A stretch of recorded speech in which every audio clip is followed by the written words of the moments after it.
우리 전도서 4장 1절부터 말씀을 다 같이 읽겠습니다. 1절을 읽겠습니다. 내가 돌이켜 해 아래서 행하는 모든 학대를 보았도다.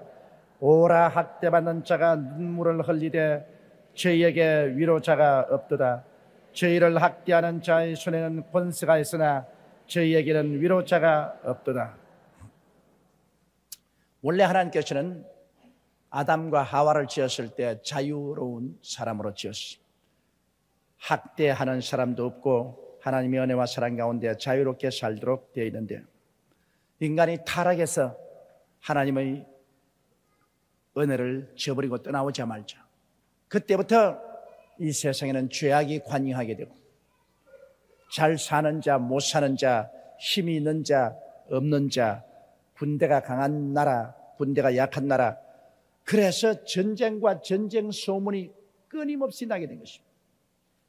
전쟁을 통해서 혹은 강한 완력을 통해서 혹은 권력을 통해서 사회적인 지위를 통해서 학대하는 자가 생기고 학대받는 자가 생겼습니다. 여러분이 잘 아는 미국의 흑인 노예들을 생각해 보십시오.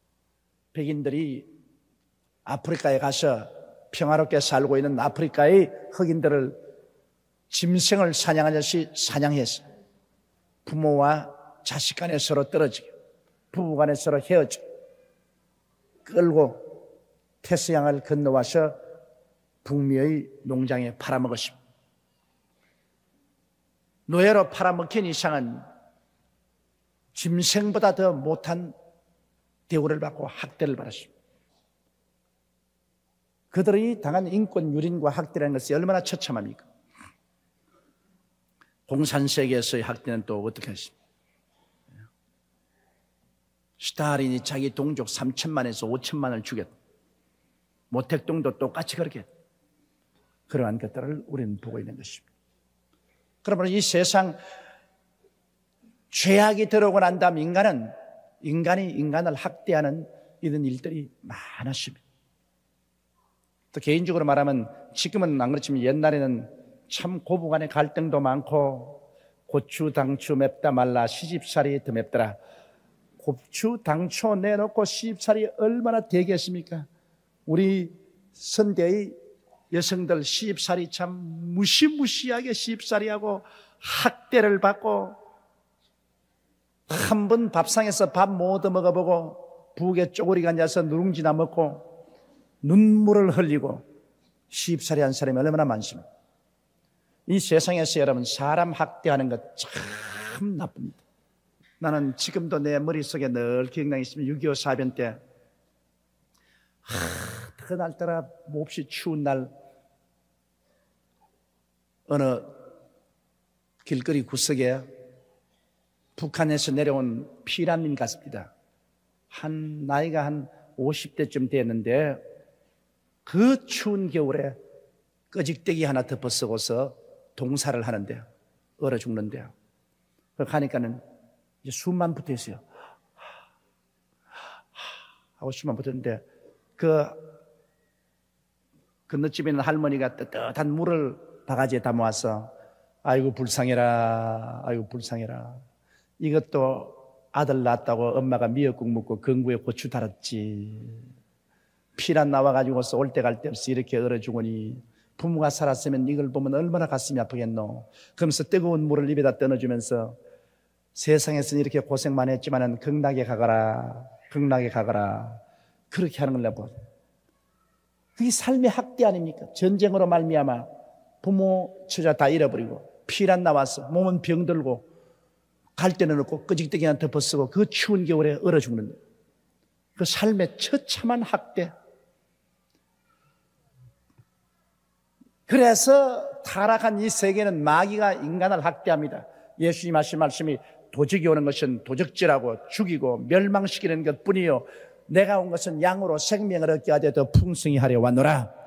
예수님은 학대받는 자를 자유케 합니다. 가난한 자에게 복된 소식을 증거하려고 내게 기름 부으시고 포로된 자에게는 자유를, 눈먼 자에게는 다시 보게 함을 전파하고 눌린 자는 자유케 하고 하나님의 은혜의 해를 전파하려면 주님은 학대받는 사람들을 해방시키는 일을 하는 것입니다. 그리스도의 복음이 들어가는 곳마다 학대가 사라집니다.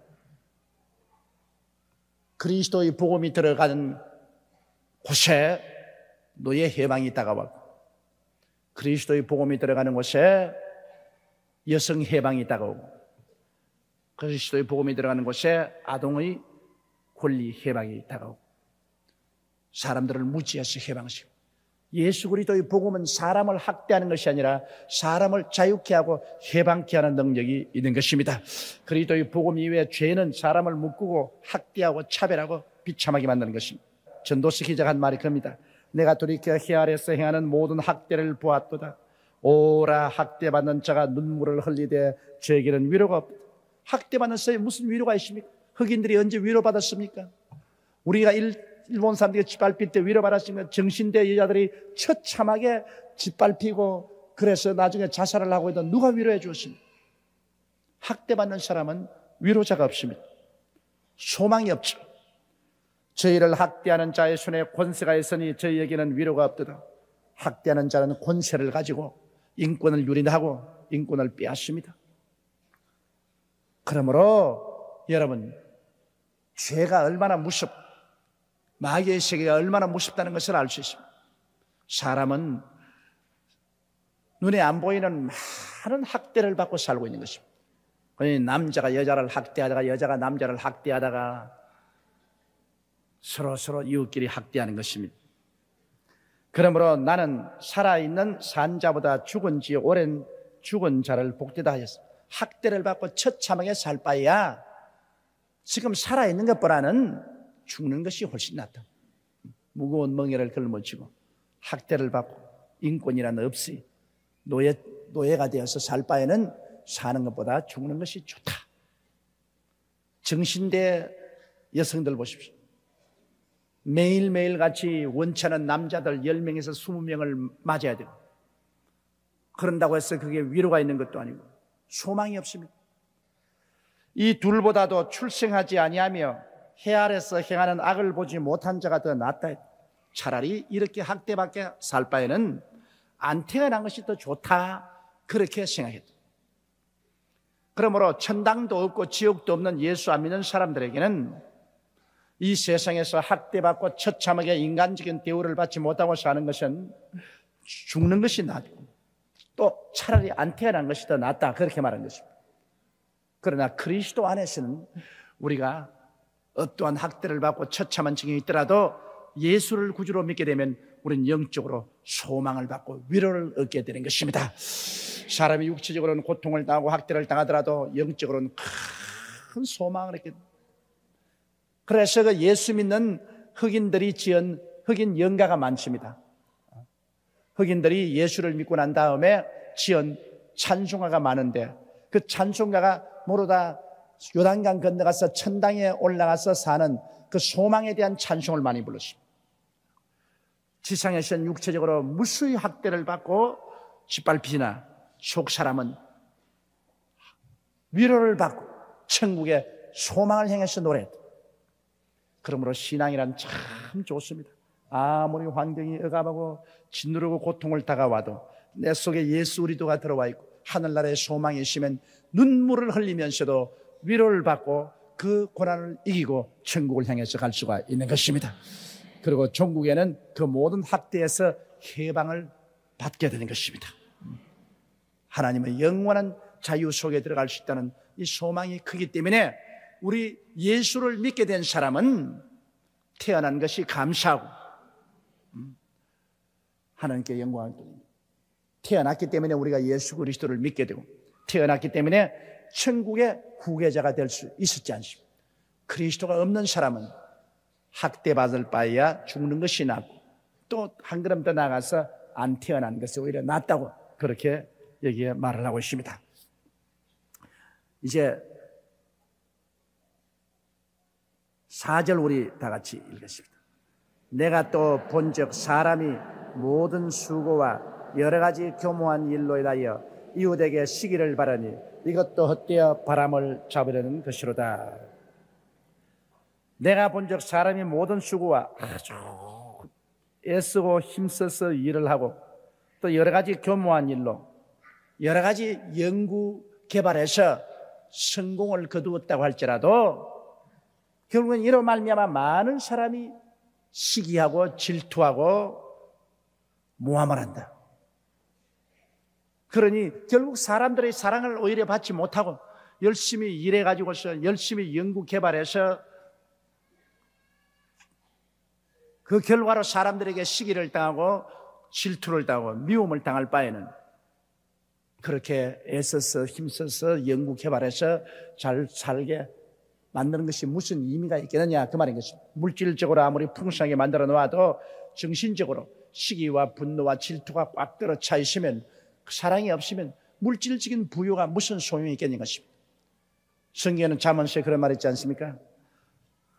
큰 집에서 밤낮으로 소고기를 뜯으면서 살면서도 싸우는 것보다는 차라리 산중에서 초막을 짓고 산나물 먹고 사는 것이 낫다.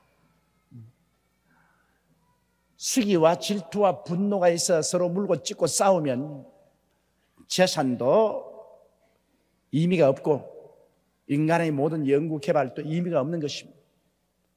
그러므로 오늘날 현실 세계에 보십시오. 사람이 열심히 일하고 연구 개발해서 문명과 과학이 발달되었지만은 그 발달된 무기를 가지고 전쟁을 일으켜 한꺼번에 수천 명, 수만 명을 몰살시키고 처참한 살상을 가한다. 그러면 현실적으로 인간이 일하고 연구해서 개발시킨 문명이 인간에게 가져온 유익이 뭡니까? 자연 속에 살 때보다 더 많은 미움과 시기와 분노와 절망을 가져오는 것입니다. 그러므로 결국 인간이 힘쓰고 애쓰고 그러고 문명을 발전시켜도 시기와 분노와 질투가 있으면 그 문명이 아무 소용이 없다는 것입니다. 그게 헛되고 헛된 것밖에 되지 않는다.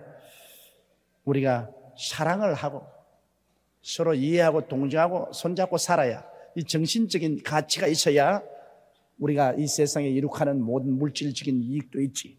이 정신적인 사랑, 이해, 동정, 용서 같은 이런 것이 없이 물질적인 것만 아무리 쌓아놓아도 그건 아무 효과가 없다 그 말인 것입니다. 내가 먼저 사람이 모든 수고와 여러 가지 교묘한 일로 인하여 이웃의 시기를 바르니 이것도 헛되어 바람을 잡으려는 것이로다. 자, 5절요. 우매자는 손을 거두고 자기 살을 먹느니라. 우매자는 손을 거둔다는 것은 일 안 한다는 겁니다.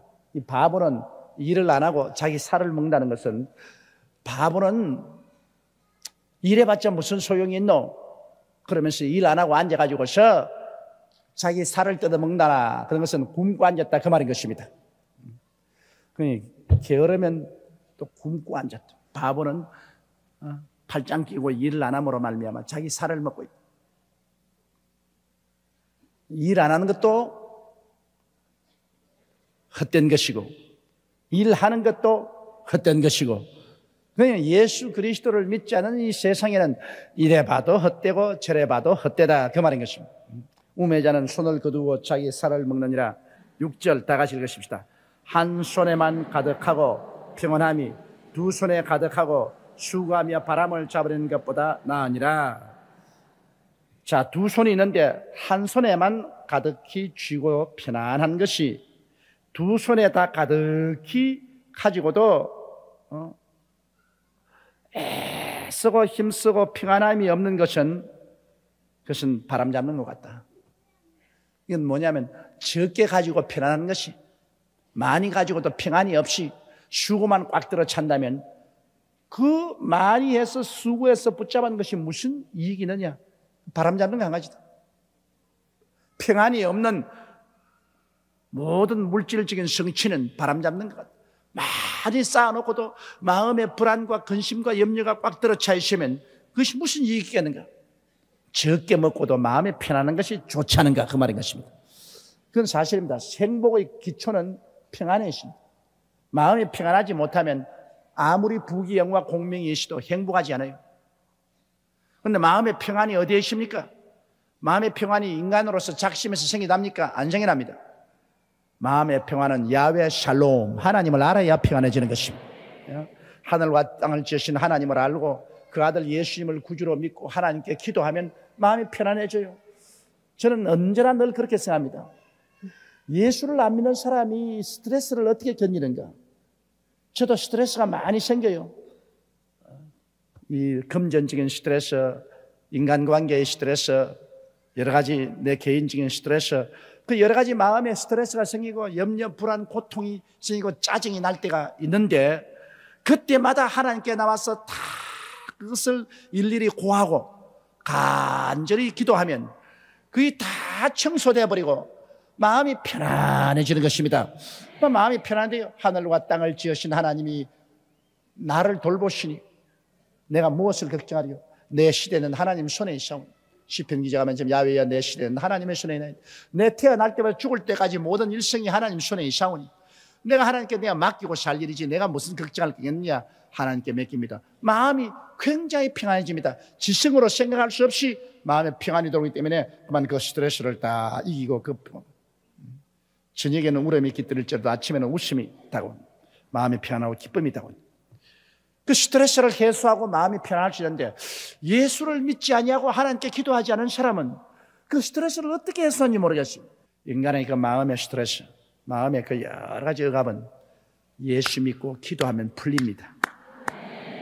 예수 믿고 철야 기도하든지 또 새벽에 와서 간절히 기도하든지 그래도 안 풀리면 산기도 가서 금식하고 부르짖어 기도하면 마음의 모든 염려 근심이 사라지고 마음에 평안이 다가오는 것입니다. 그래서 한 손에만 있고도 마음에 스트레스 없이 평안한 것이 두 손 가득하고도 큰 번뇌가 꽉 들어차고 일이 꽉 들어차고 고통하는 것보다 낫다 그 말인 것입니다. 그건 참 올바른 말인 것입니다. 여러분 마음속에 언제나 평안을 가지십시오. 평안을 가져야 오래 삽니다. 저 호랭이나 사자는 사납잖아요. 그러지 하면서 뛰어다니면서 다른 짐승 잡아먹고 호랭이나 짐승은 그거는 몇십 년이 안 돼야 죽어버립니다. 그러나 악어 그 물속에 가만히 하루 종일 가만히 이건 100년을 두고 산다고.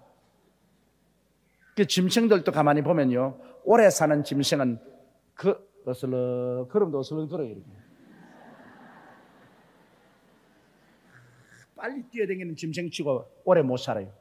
그 에너지를 빨리 소모해버리기 때문에 오래 사는 짐승일수록 에너지를 많이 소모하지 않습니다.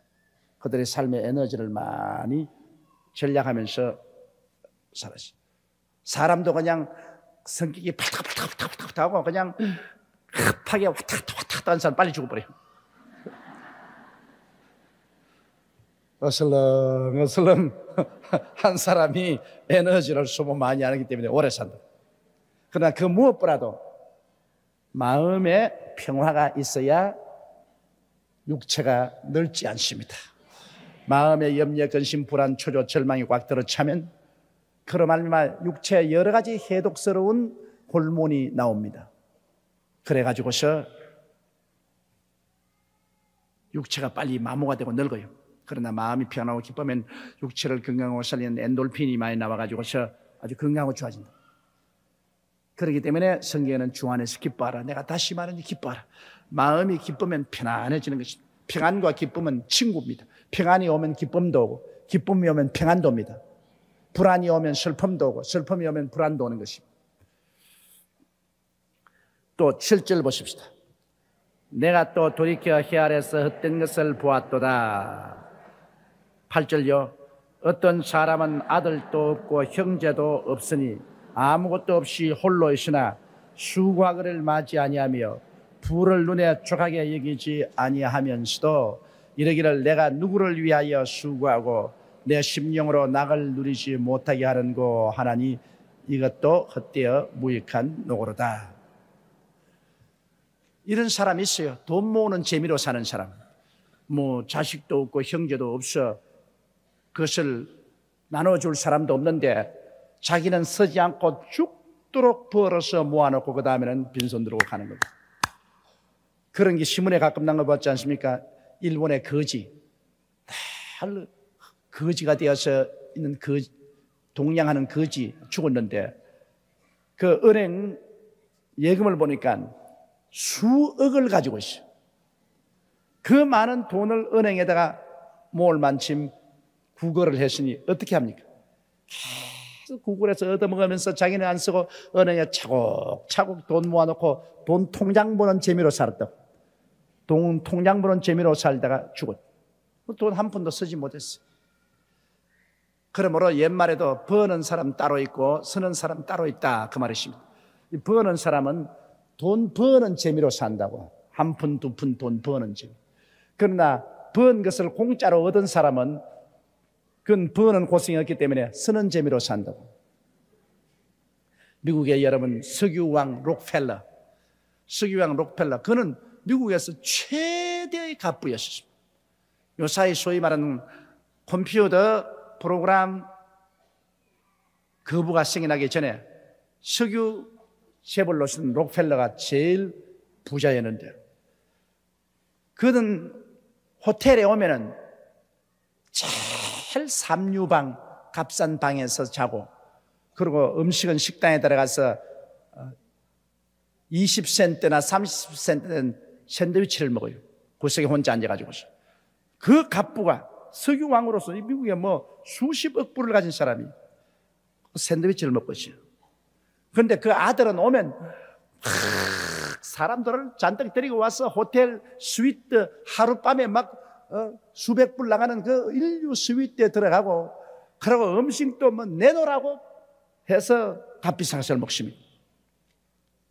그래, 호텔 종업원이 하루는 록펠러 아버지가 내려와서 또 20cm, 30cm짜리 그 샌드위치를 먹고 있는 거 보고, 아유, 할아버지, 아드님은 오면은 우리 호텔에서 최고의 스위트에 있으면서 음식도 제일 좋은 음식, 값비싼 음식을 시켜가지고 먹는데 왜 아버님께서는 이렇게 옷도 남루하게 입고 이렇게 샌드위치 먹습니까? 가만히 앙이 노릇처럼, 이 사람아, 나는 부자 아버지가 없지 않아.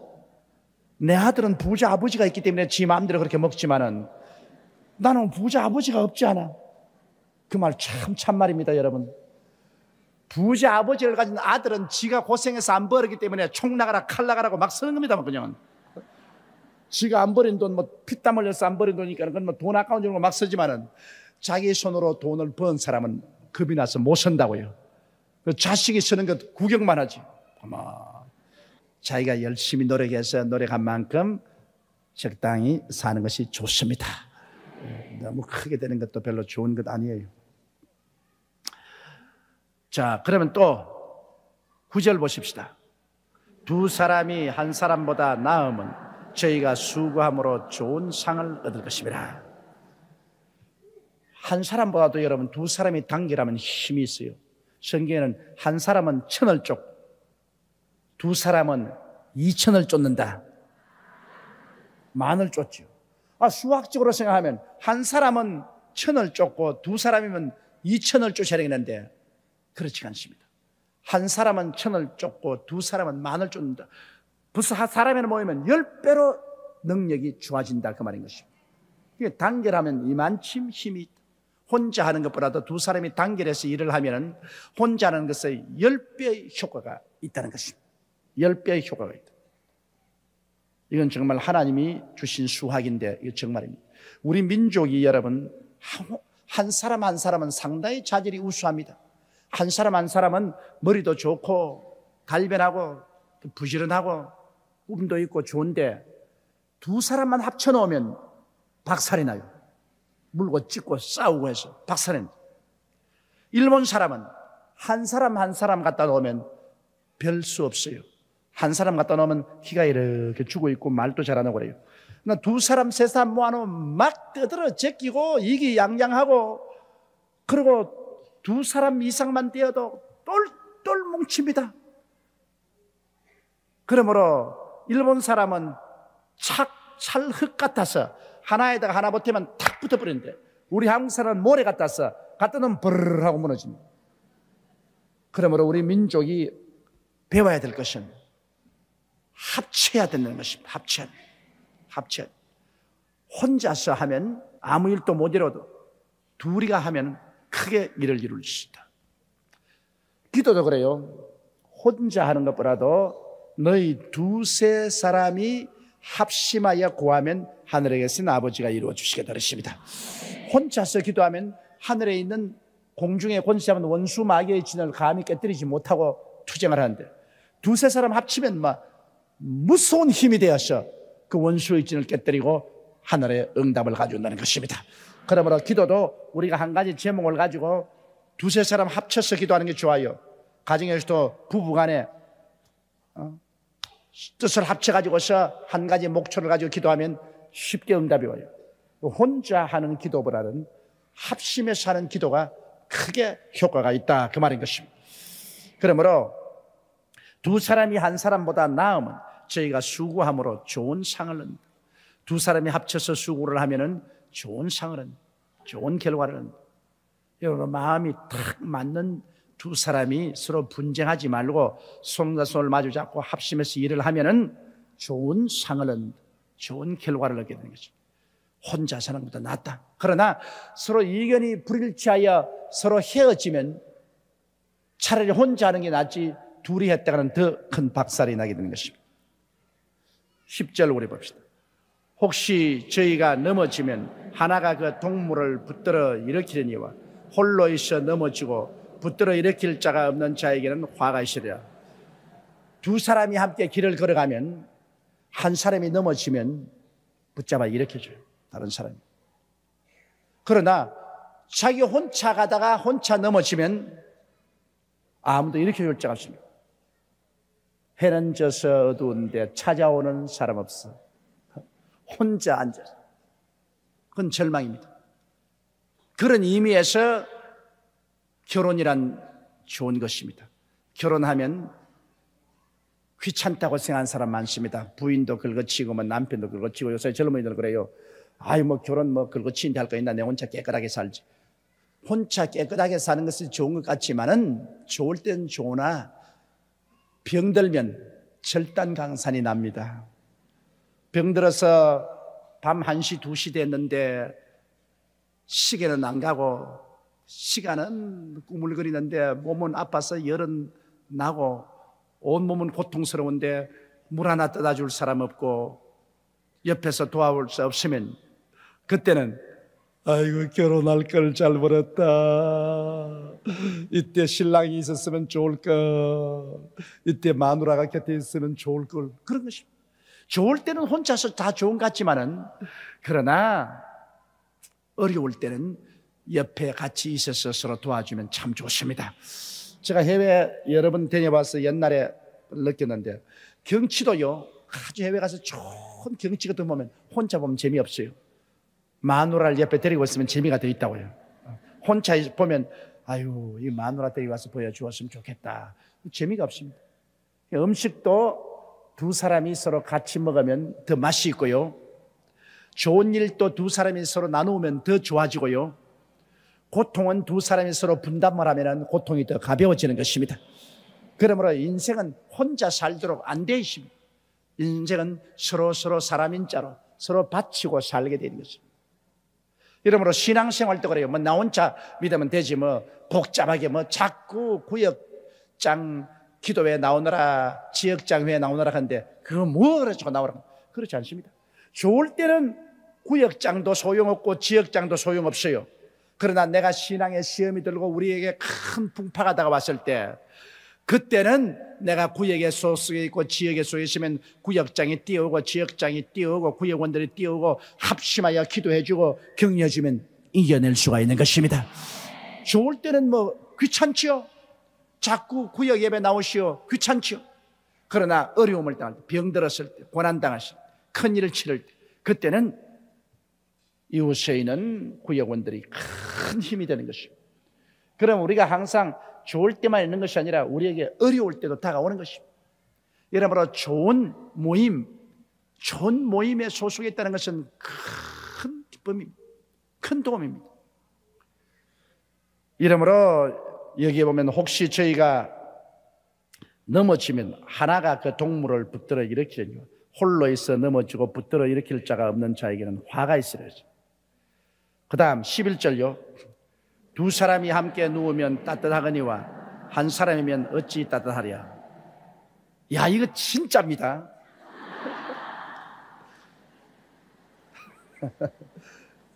이건 내가 왜 체험을 해봤는데요. 이 외국에 우리 집사람하고 같이 부흥회 갔다가 우리 집사람이 학교 강의 때문에 저희 일찍 한국으로 돌아가 볼 때가 있습니다. 가끔 있습니다. 그런데 나는 그걸 몰랐는데 우리 집사람하고 같이 잘 때는 방이 떳떳하고 좋았다고요. 아, 그 참 방이 떳떳한 거 봤는데, 아니 미리 가버리고 나면 그 다음날 침대에 잤는데 밤새도록 추워서 새우잠을 잡니다. 야, 이상하다. 이 방이 왜 참 춥노. 나중에 알아보니까 우리 마누라가 스토브야, 스토브. 그 몸에서 나오는 열기로서 같은 이부자리에 자니까 몸이 후끈후끈하고 참 좋았는데, 그 가버리고 내 혼자 있으니까 그만 새우잠을 자고 추워지더라고요. 그래서 내가 이 성경을 뭐 참말인 줄 알아요. 추울 때는 둘이가 같이 누우면 서로 열기 때문에 몸이 떳떳해지고 좋아지는 것입니다. 그러나 혼자 있으면 혼자 열로서는 충분하지 못해요. 여러분, 피난 생활하고 어려울 때 혼자서 살아나가는 사람하고 식구가 많은 사람하고 누가 살아남겠습니까? 혼자 사는 사람하고 식구가 많은 사람하고 피난 시절에 가서 누가 안 굶고 살아남겠습니까? 예? 식구가 많은 사람이요? 혼자 살아남는 사람 손 안 들어봐요. 혼자. 식구가 많아야 살아남는 사람. 이게 6.25를 통해 본 사람은 알아요. 식구가 많은 사람은 온 식구가 나와서 다 요거만치 뭐가 얻어옵니다. 얻어와도. 얻어온 것을 큰 양푼에 함께 다 넣어가지고 끓이면 그래도 다 나눠 먹는데, 혼자는 요거만큼밖에 못 오니까 그거 가지고 못 살아요. 많은 사람이 가서 여기서 조금 벌어오고 저기서 조금 벌어오고 다 벌어온 것을 합치면은 그걸 가지고서 살아갈 수 있어요. 어려울 때는 식구가 많아야 살아남지, 식구가 적으면 못 살아남습니다. 그거 꼭 알아야 돼요. 우리 상식교생 하면 식구가 작아야 살아남지 싶어도 어려울 때 다 같이 나와서 벌어먹으려고 할 때는 식구가 다 많아서 이리저리 가서 다 벌어와서 함께 합치면 먹고 살 수가 있는 것입니다. 이처럼 두 사람이 함께 누우면 따뜻하거니와 한 사람이면 어찌 따뜻하랴. 그 다음 12절요. 한 사람이면 피하겠거니와 두 사람이면 능히 당하나니 삼겹줄은 쉽게 끊어지지 아니냐. 적이 쳐들어오는데 한 사람이만 넘어지겠는데 두 사람이 딱 당기려 서면 능히 그걸 이겨낼 수 있다. 삼겹줄은 쉽게 끊어지지 아니한다. 그 말을 말씀입니다. 실 하나야 탁탁 당기면 떨어지지만 이걸 세 삼겹을 꼬아놓으면 이거 잘 떨어지지 않습니다. 그래서 우리 주님이 하신 말씀이 뭐냐면, 너희 두세 사람이 내 이름으로 모인 곳에는 나도 너희 가운데 있겠노라. 너 혼자 있는데 내가 너와 같이 있겠노라. 이 말씀 하나는 물론 혼자 있어도 주님이 같이 계시지만은 주님이 강하게 임재하여 계시는 것, 주님이 강하게 함께 계시는 것은 두세 사람 이상 모이는데 강하게 같이, 오늘 이처럼 우리가 모인 이 자리에 주님이 강하게 임재하여 계셔서 우리의 기도를 들어주시는 것입니다. 이러므로 모이기를 피하는 어떤 사람처럼 하지 말고 주님이 강림하실 날이 오는 것을 보면 볼수록 더 모이기를 열심히 하라는 것은, 우리가 두세 사람이 모이면 모일수록 주님의 임재하심이 강하게 임하게 되고, 두세 사람이 합심해서 기도하면 이깁니다. 마귀를 이깁니다. 세상 유혹을 이기고 마귀를 이깁니다. 혼자서 성경 읽고 찬송하고 기도하면 이기지 싶어도 이기지 못합니다. 그러므로 꼭 교회에 출석해야 되는 것은, 교회에 와서 두세 사람이 함께 모여서 찬송하고 기도하고 말씀을 들으면 이깁니다. 마귀를 이기고 세상을 이길 힘이 주어지는 것입니다.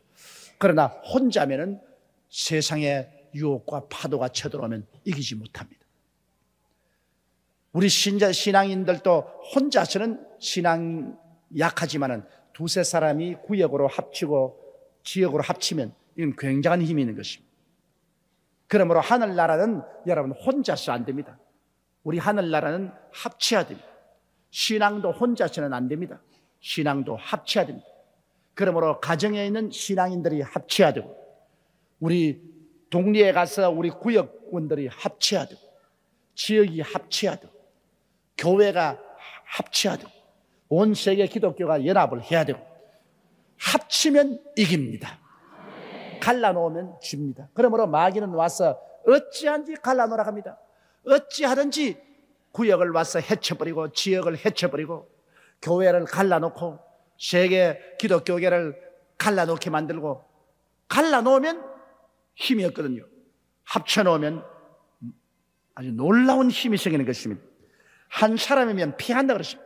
한 사람이 혼자 기도하든지, 한 사람이 혼자 전도하든지, 한 사람이 혼자 일하면 패합니다. 그렇기 때문에 예수님이 전도하러 갈 때 꼭 둘씩 보는 이유가 있습니다. 한 사람이면 패하거니와 두 사람이면 능히 당합니다. 전도할 때도 혼자 가면 겁이 나가 전도 잘 못하고 공격을 당하면 입이 닥쳐지는데, 두 사람이 함께 가면 서로 용기를 돋궈주기 때문에 이깁니다. 기도도 두 사람 이상 합쳐서 하고, 전도도 두 사람이 이상 합쳐서 하고, 혼자서는 없습니다. 독불장군은 없다는 것을 알아야 됩니다. 하늘나라는 독불장군은 없어요. 합쳐야 돼요. 두 사람 이상, 세 사람, 그리고 10사람, 1000사람, 10,000사람, 10만 사람, 100만 사람 합치면 합칠수록 놀라운 능력이 역사하기 시작하는 것입니다. 이러므로 여러분께서 꼭 구역회에 참석을 하십시오. 꼭 구역회. 이 구역이라는 것이 합침으로 말미암아 여러분의 신앙에 거대한 도움이 됩니다. 구역을 등한히 하지 마십시오. 꼭 구역회에 시간 내서 합쳐서 함께 구역 공부하고 함께 기도하는 것, 이게 여러분 신앙생활에 거대한 도움이 됩니다. 여러분 신앙생활에 승리를 가져오는 것입니다. 좌우간 예수 믿는 사람은 자꾸만 두세 사람 서로 합쳐야 되는 거죠. 혼자서는 안 됩니다.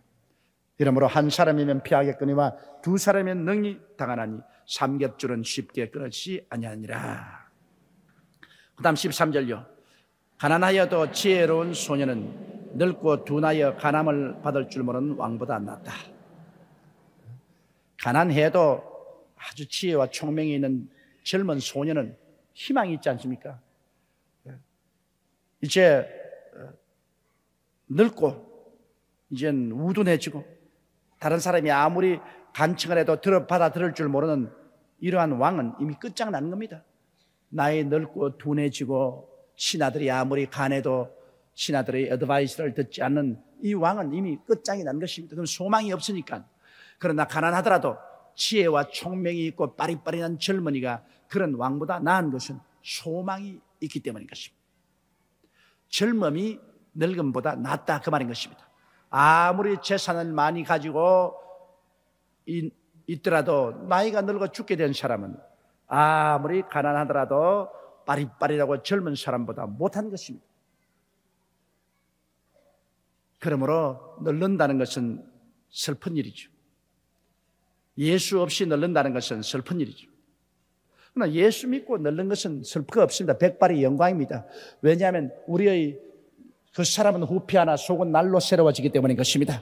예수님이 계시면 그 사람은 후패해도 속은 날로 새로워져서 육신의 장막집 무너지면 손으로 짓지 않은 영원한 집이 우리에게 있는 줄 우리는 알고 있는 것입니다. 그리스도를 믿지 않은 사람은 늙어 둔하고 간암을 듣지 않은 왕은 이미 끝장났습니다. 왕이라도. 그러나 가난하나 젊고 지혜로운 청년이 훨씬 낫죠. 그러므로 가난하여도 지혜로운 소년은 늙고 둔하여 간암을 받을 줄 모르는 왕보다 나으니. 14절. 저는 그 나라에서 나면서 가난한 자로서 옥에서 나와서 왕이 되었습니다.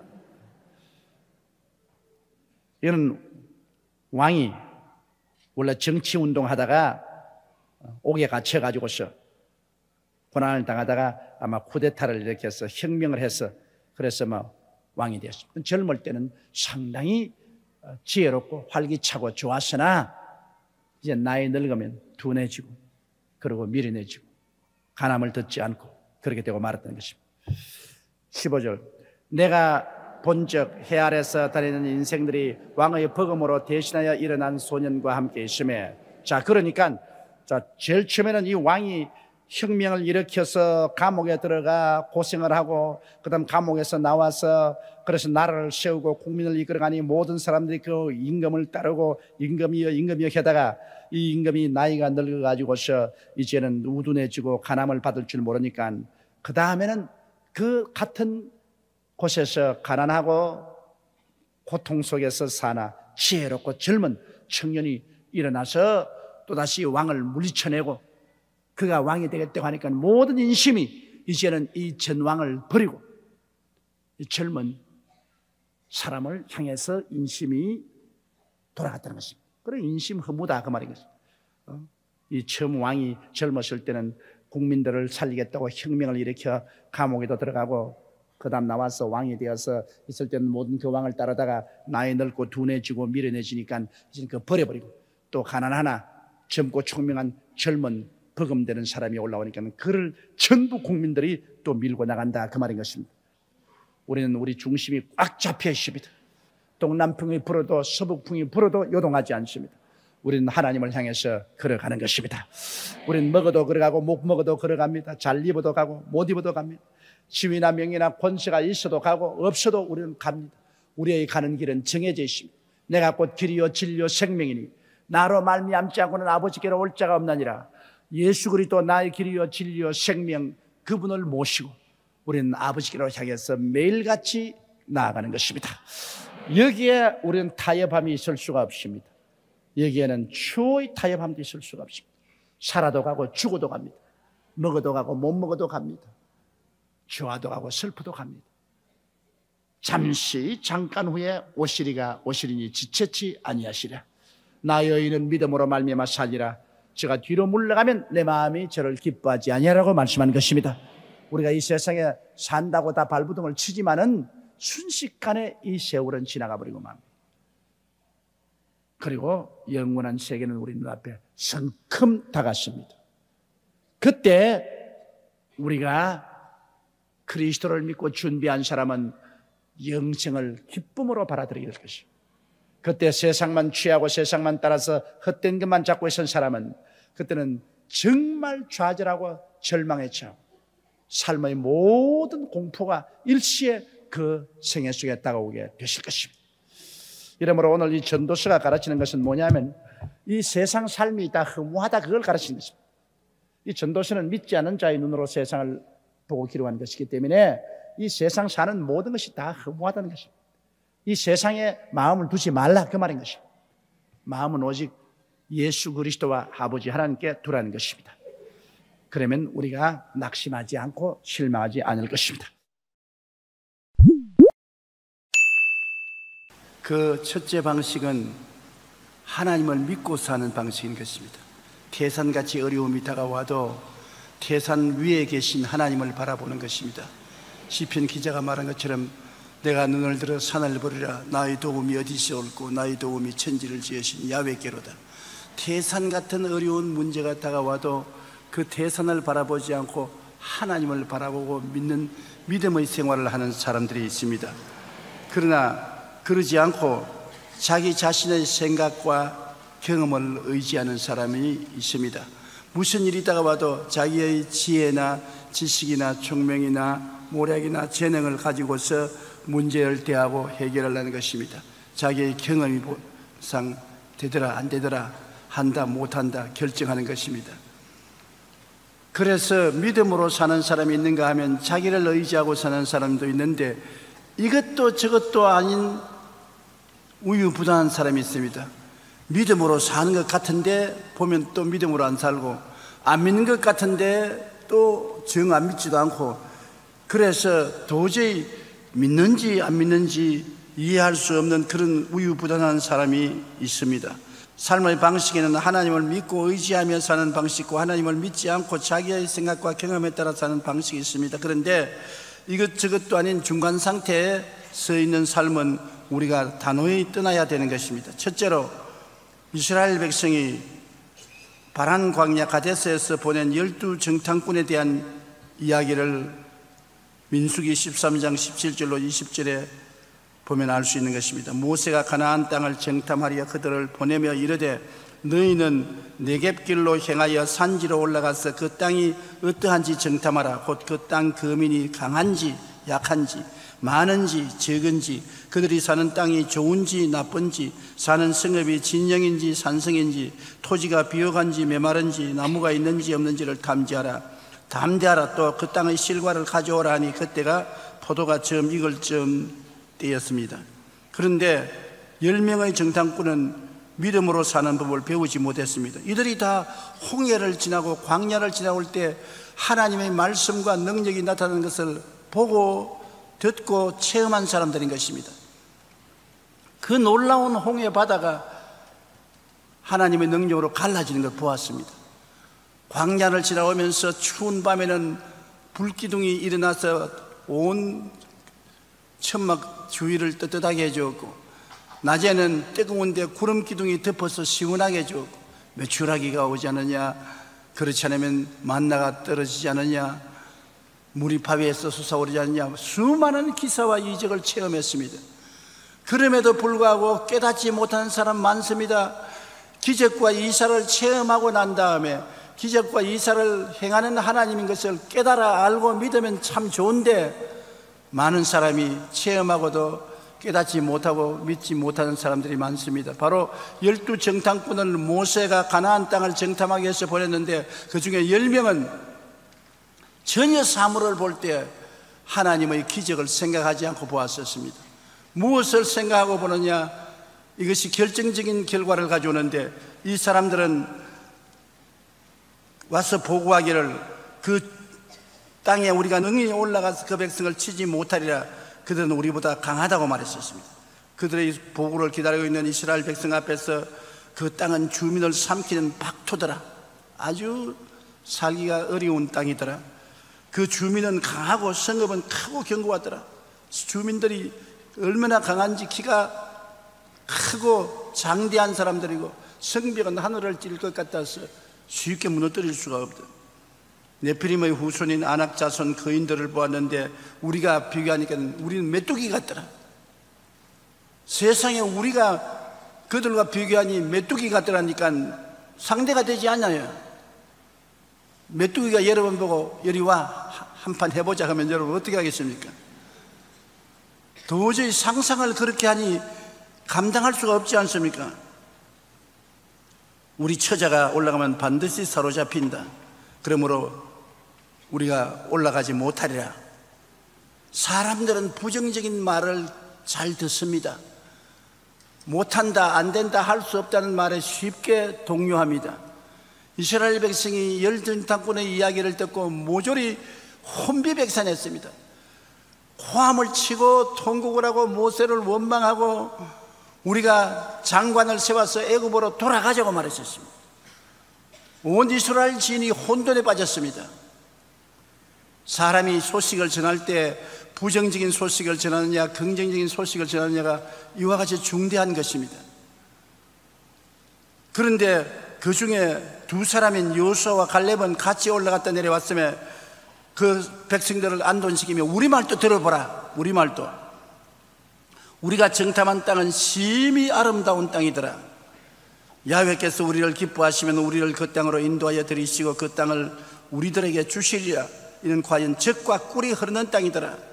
그 백성을 두려워하지 말라. 하나님이 이미 우리에게 주셨으니 그들의 돕는 자는 떠났고 그들은 우리 밥이라. 그들의 보호자가 떠났고 야훼는 우리와 함께한다. 두려워하지 말라. 올라가자. 그러니까 사람들이 모두 다 돌멩이를 들고서 이 두 사람을 치려고 했는 것입니다. 사람들 보십시오. 부정적인 말을 하는 사람을 쉽게 귀를 기울여 듣고 긍정적인 말을 하는 사람에게는 비아냥대하고 듣지 않습니다.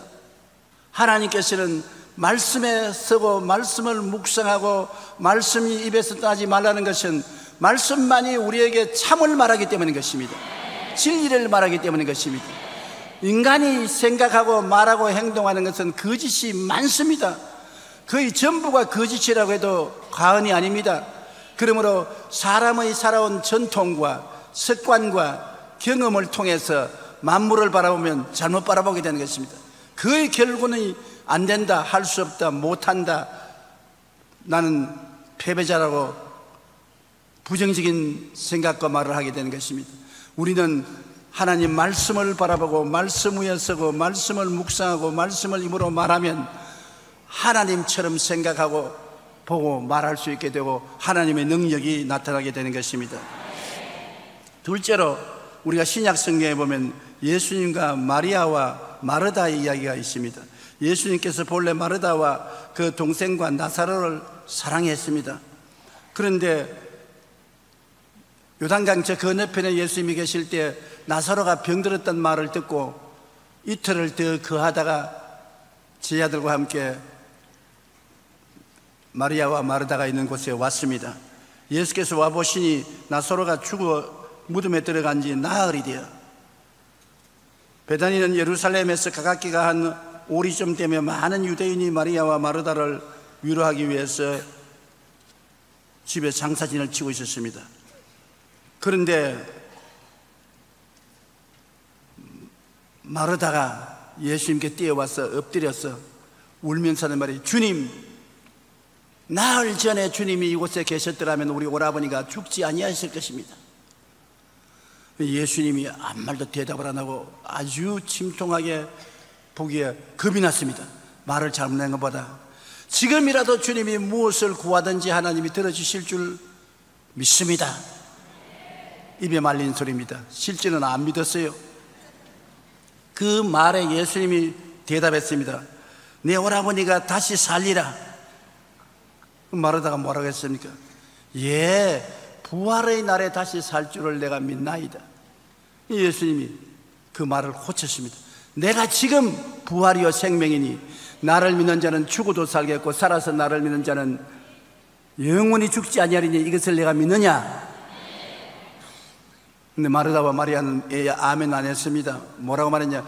예, 주는 살아계신 하나님의 아들인 줄 믿습니다. 동문서답을 했습니다.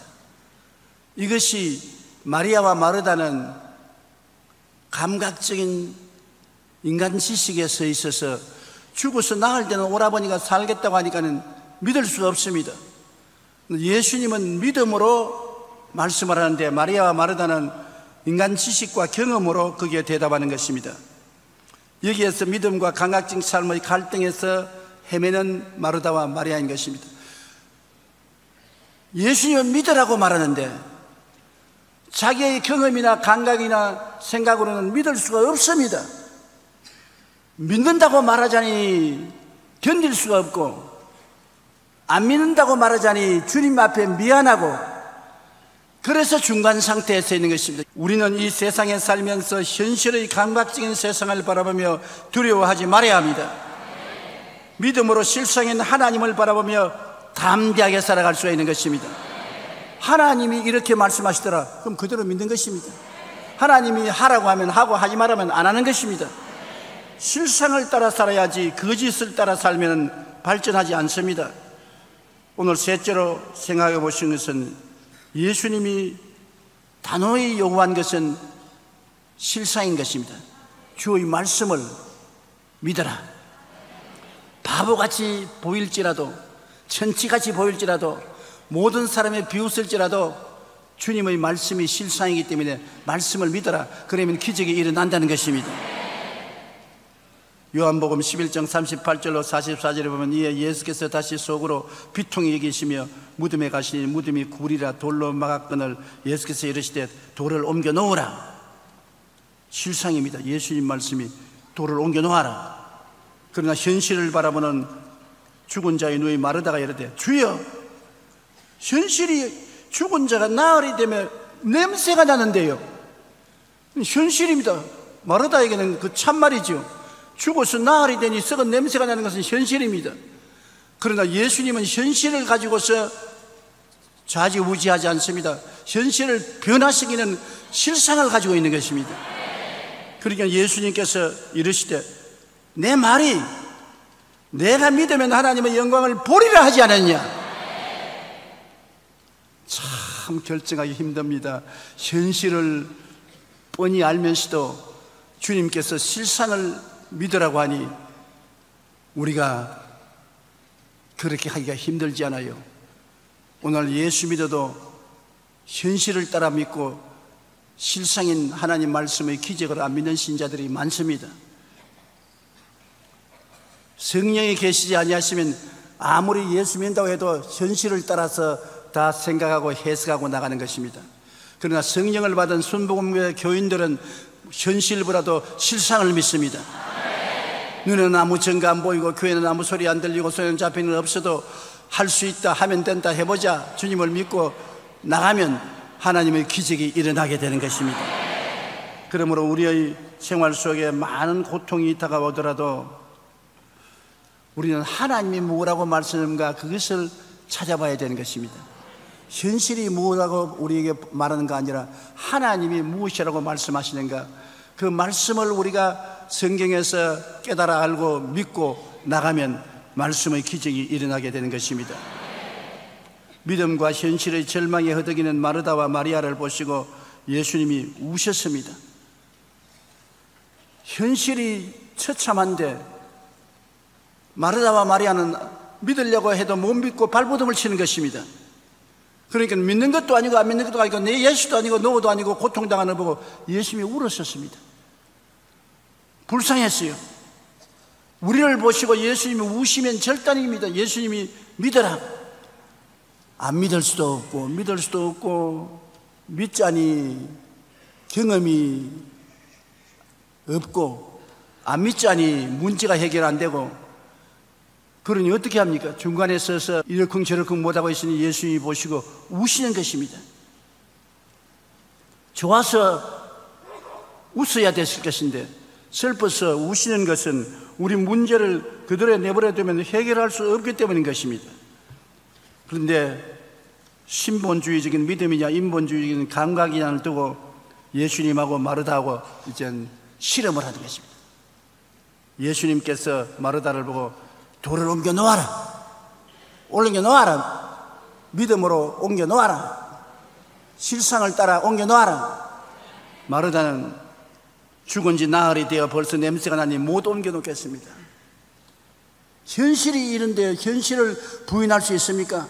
그리고 주변에 많은 구경꾼들이 모여와가지고서 마르다야 네가 옳다, 예수님 돌았어 나흘이 되어 썩은 냄새가 나는 사람을 살리겠다고 돌문을 옮겨놓으라는 것은 정신 이상자다. 네가 합리적이고 과학적이고 교육받고 올바른 사람이다. 옮겨놓지 마라.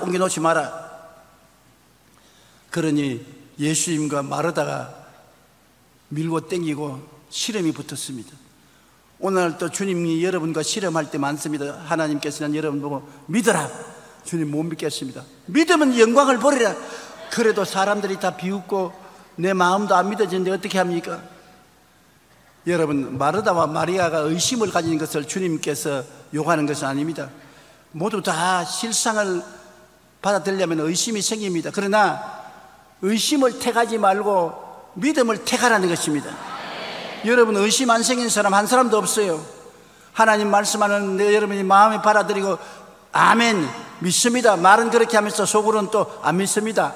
아멘 노 그렇게 말하고 있으면 내가 이중인격으로 살아가는 우리들인 것입니다.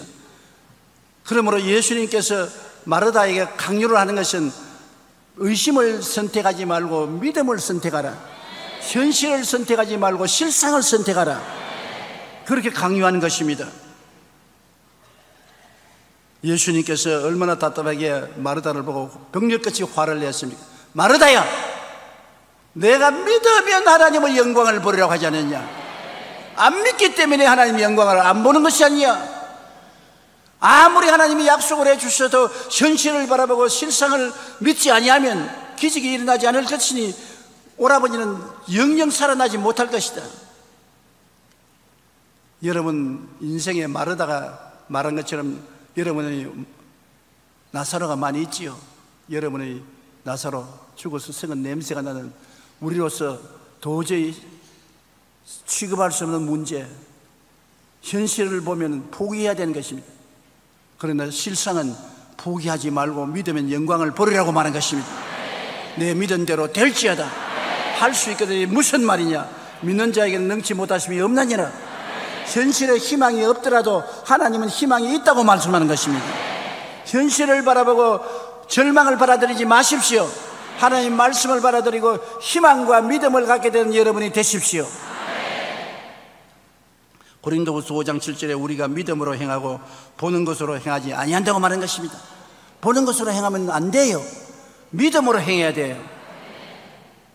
마태복음 24장 35절에 천지는 없어질지언정 내 말은 없어지지 아니하리라. 그만한 보증이 어디 있습니까? 천지가 무너져도 예수님 말씀은 없어지지 않는다고요. 예수님은 흔들리지 않게 주장했습니다. 내 말이 내가 믿으면 하나님의 영광을 보리라 하지 않느냐. 마르다와 마리아의 마음속에 의심이 항상 따랐습니다. 영혼을 믿음에 비유한다면 영혼의 집인 육체는 의심을 비유하는 것입니다. 육체가 항상 있고 그 속에 영혼이 있고 분리할 수 없지 않습니까? 그처럼 항상 의심이 있고 그 안에 또 믿음이 있는 것입니다. 육체를 따르다 말고 영혼을 따르는 것처럼 의심을 따르지 말고 믿음을 따르면 여러분 믿는 자인 것입니다. 의심을 따르면 안 믿는 자인 것입니다. 그러므로 오늘 여러분께서는 믿음은 들음에서 나며 들으면 그리스도의 말씀으로 말미암다고 하나님의 약속의 말씀을 듣거들랑 의심을 택하지 말고 믿음을 택하고 의심이 있음에도 불구하고 믿습니다 하면 주님이 내 믿은 대로 될지어다고 말씀하는 것입니다. 우리 마음에는 하나님의 기적을 기대해야 되고 그를 통하여 하나님의 기적은 반드시 나타나게 되는 것입니다.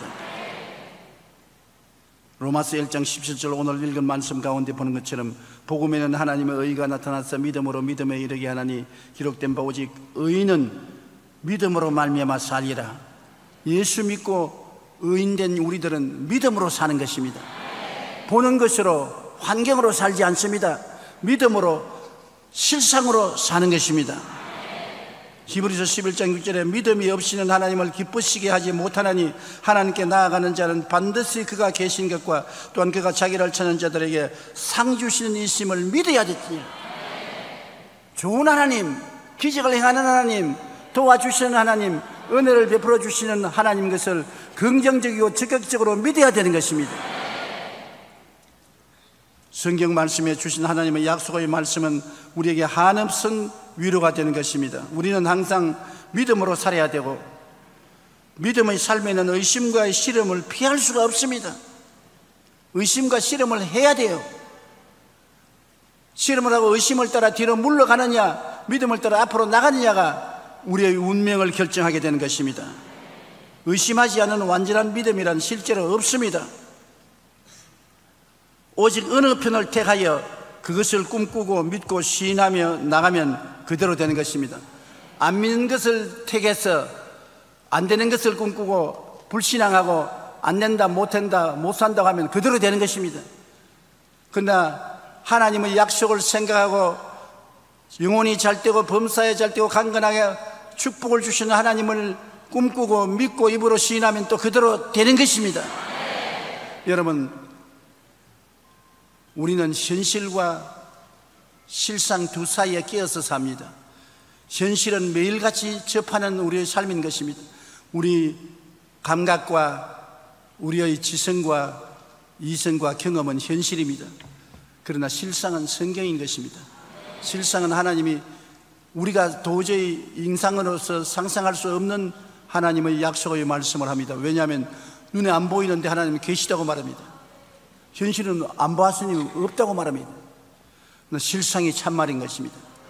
하나님의 아들이 와서 십자가에서 우리 위해 죽었다가 부활하시고 승천하셨다. 현실은 우리가 못 보았습니다.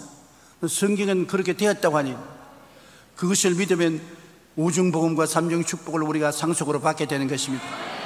실상은 현실은 죽었다, 장사 지냈으니 이제는 영혼이 사라졌다. 실상은 뭐라고 합니까? 천국 아니면 지옥 중 한 곳으로 갔다. 믿으면 천국 가고 안 믿으면 지옥으로 갔다. 실상은 그렇게 말합니다. 절대로 여러분 인생을 사는데 느낌으로 살지 마십시오. 인간의 지식으로 살지 마십시오. 감각에 의지해서 살지 마십시오. 사람들이 말한다고 따라가지 마십시오.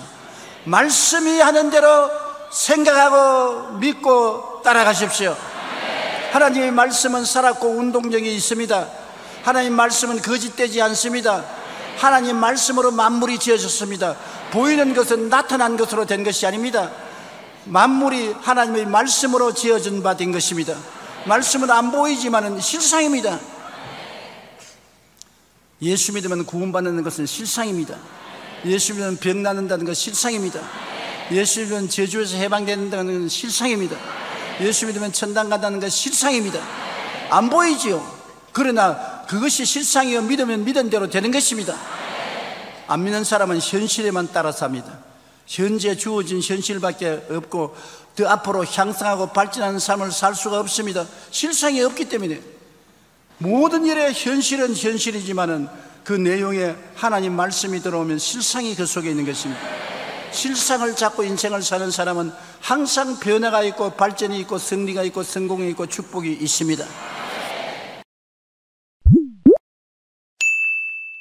우리 오늘은 고린도전서 14장 1절부터 있는 말씀을 가지고 공부하겠습니다. 다 같이 읽겠습니다. 사랑을 따라 구하라. 신령한 것을 사모하되 특별히 예언을 하려고 하라. 이 사랑은 은사가 아닙니다. 사랑은 우리가 살아가는 길입니다. 사람들은 말하기를 나는 성령의 은사보다도 사랑의 은사를 받았다. 난 사랑의 은사를 구한다 그러는데 거짓말입니다. 사랑은 은사가 아닙니다. 은사는 그냥 선물로 주는 거예요. 사랑은 그냥 선물로 주어지지 않습니다. 사랑은 성령의 열매입니다. 애쓰고 힘쓰고 노력해서 사랑의 길을 가는 것입니다. 사랑은 길이기 때문에 길을 가는 것은 여러분 애쓰고 힘을 써야 길을 걸어갈 수 있습니다. 사랑하려고 노력을 해야 돼요. 사랑에는 반드시 수고가 따라오는 것입니다. 부모가 자식을 사랑하는데도 얼마나 수고가 따릅니까? 귀찮은 일이 얼마나 많아요. 밤에 자다가도 깨어나서 기저귀 갈아줘야 되고 우유 먹여야 되고 수고가 얼마나 많습니까? 그냥 사랑은 뚝딱 떨어지는 선물이 아니죠. 수고롭고 괴롭지만은 이것을 참고 견디면서 그 길을 걸어가는 것입니다. 사랑은 은사가 아닙니다. 수고를 참고 나가는 것이 사랑인 것입니다. 그렇기 때문에 나는 사랑의 은사를 받았다. 거짓말입니다. 그냥 하늘에서 뚝 떨어져서 사랑이 생기는 것은 아닙니다. 사랑을 하려고 노력을 하고 애를 쓰고 힘을 쓰는 것입니다. 오늘 사람들이 말하기를 예수 믿는 사람들의 사랑이 식었다, 사랑이 없다고 말합니다. 은사를 받았으면 언제나 있지요. 사랑이 식을 수 있고 사랑이 없다는 것은 우리가 그만큼 애쓰고 힘쓰고 노력하지 않기 때문이라는 것입니다. 사랑하려고 애를 쓰고 힘을 쓰고 노력을 해야 사랑의 역사가 일어나게 되는 것입니다. 그러므로 우리가 하나님께 기도할 때 하나님이 특별한 은사를 구할 때 사랑을 할 수 있는 수단으로 구하라는 것입니다. 내가 더 많은 사람에게 사랑을 베풀 수 있는 수단으로 구하라는 것입니다. 사랑 없이 그냥 날 쇼하기 위해서 다른 사람에게 나타나기 위해서 하는 그런 것 하지 말고 믿음의 은사를 구하면 사랑을 실천하기 위해서 믿음을 주시옵소서.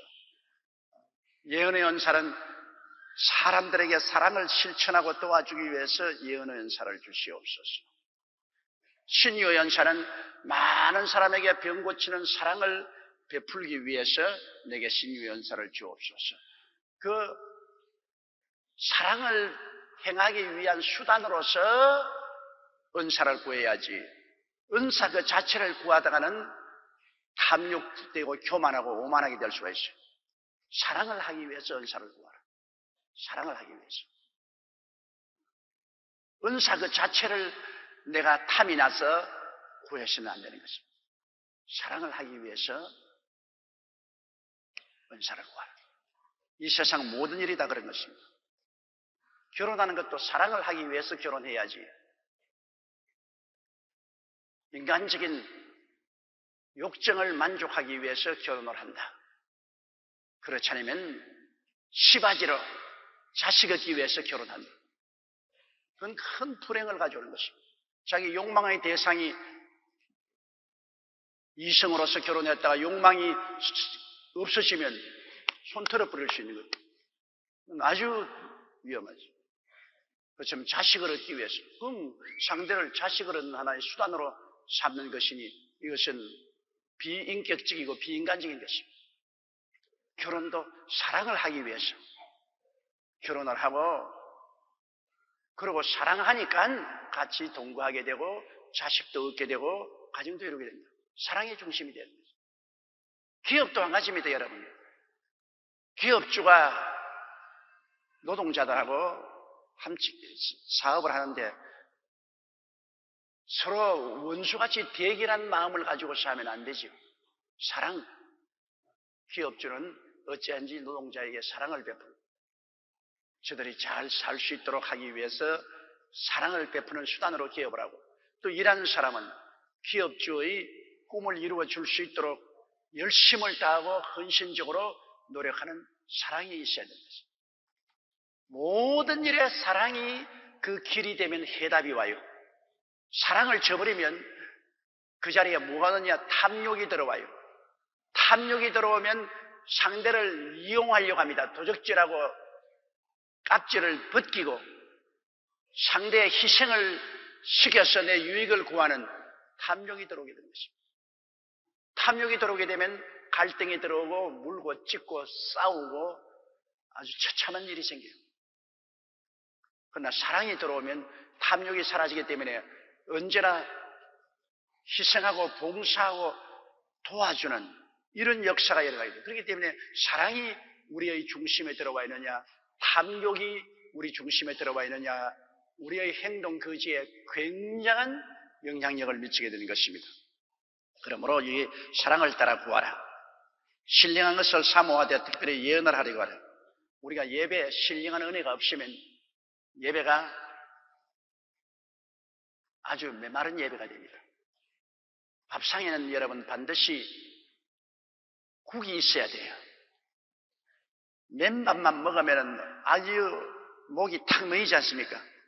밥 한 술 더 먹고 국 한 번 이렇게 한 숟갈 넣으면 입안에서 밥이 쉽게 넘어가잖아요. 신령한 은사는 국과 같습니다. 하나님 말씀이 밥이면 신령한 은사는 국과 같아요. 그래서 말씀도 먹고 신령한 은사도 마시고 그렇게 하면 예배가 살아나요. 그러나 밥만 먹으려면 입에 아주 모래알같이 돌기셔. 국만 마시려면 물만 훌쩍훌쩍 마시고 안 돼요.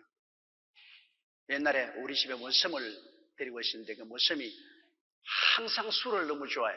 그래서 내가 왜 그렇게 술을 좋아하니까, 야, 이 사람아, 밥은 바빠서 못 먹겠고 떡은 떡부터 못 먹겠고 술은 술술 잘 넘어가니까 좋다. 그때 들은 이야기가 기억이 납니다.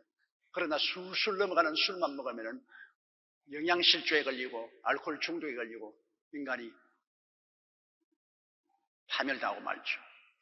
그러므로 우리 예배에는 사랑을 따라 구하되 신령한 것을 우리가 사모해야 됩니다. 신령한 것 중에 가장 중요한 것이 성령 충만 아닙니까? 성령 충만을 사모해야 됩니다. 우리 예수 믿을 때 성령 충만하고 믿어야 우리의 신앙이 열기가 있고 향기가 나고 뜨거워요. 아무리 목사가 되어도 성령 충만하지 않으면 사꾼 목자가 돼요. 시간만 적당히 때우고 월급만 받으면 되지 뭘 내가 열렬하게 교회를 위해서 하겠냐. 그런 열심이 없어져요. 성령이 없는 장로가 되면은 교회 내내 권력을 손에 넣으려고 권력 투쟁을 하고 목사하고 주권 다툼을 하고 교회를 아주 어렵게 만들어요. 성령 없는 성도들이 되면은 형식적인 성도가 돼요. 그냥 교회 주일날로 왔다가 가고, 그리고 헌금 내라면은 1,000원짜리 찾는다고 눈이 시뻘겋어 가방 뒤지고, 교회 헌신 봉사는 안 합니다. 왜? 성령이 없기 때문에. 마음이 뜨거워지는 것은 성령이 역사해야 마음이 뜨거워지는 것입니다. 120문도가 성령 받기 전에는 모두 다 얼어붙어서 숨어 있었는데 오순절을 성령 받고 난 다음 마음이 뜨거워지니까 전부 문을 박차고 나가서 예수 그리스도는 주라고 외치고 죽음까지라도 삼가하잖아요. 마음이 뜨거워져. 우리가 다 뜨거운 사람이 좋아요.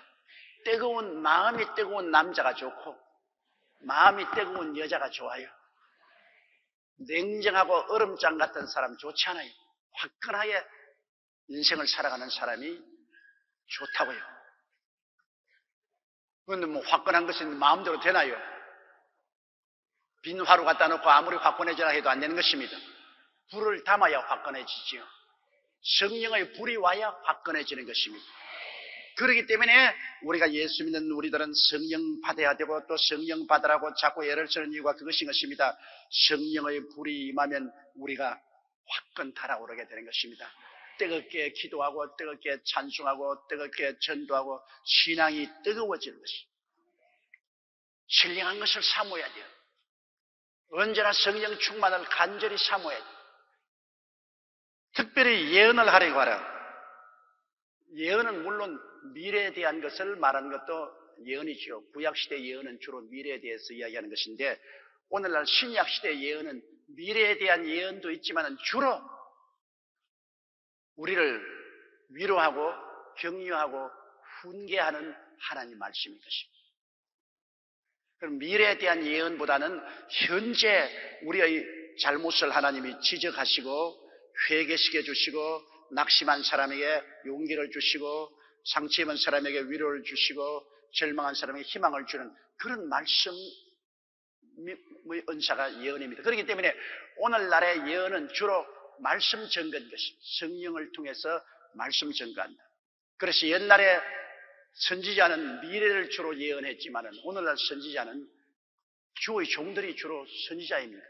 강단에 서서 하나님 말씀을 가지고 위로하고 격려하고 희망을 주고 사람들을 바로잡아주는 이러한 예언, 굉장히 중요한 이 하나님의 말씀은 예언의 영인 성령이 오셔야 감화 감동을 주고 변화시킬 수 있으니까 언제나 여러분 우리 주의 종이나 셀 리더들 하나님 성령이 오셔서 예언적인 능력으로 말씀을 가르치게 하여 주시옵소서. 설교할 때도 예언적인 능력으로 설교하게 하여 주시옵소서.